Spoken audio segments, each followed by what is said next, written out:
hopefully kind of forget about some of the things that have happened to her. Justice for the family of a murdered Army veteran.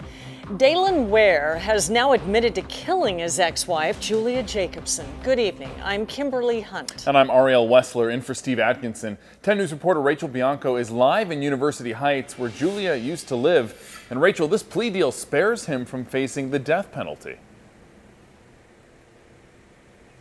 It does, and it also spares her family from having to sit through a long trial. Police found her car on this street, and it was ultimately that discovery that led them to her killer.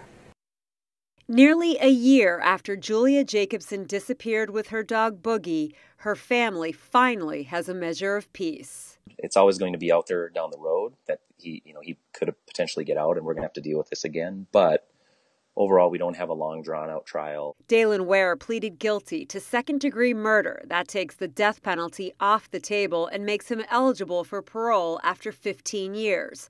Julia's brother, Tony, talked to us from his home in North Dakota.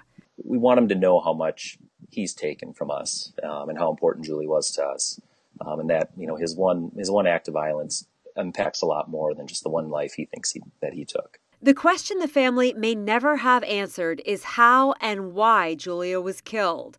Julia and Dalen divorced in 2016 after just 2 years. She was last seen in Ontario, California, Labor Day weekend.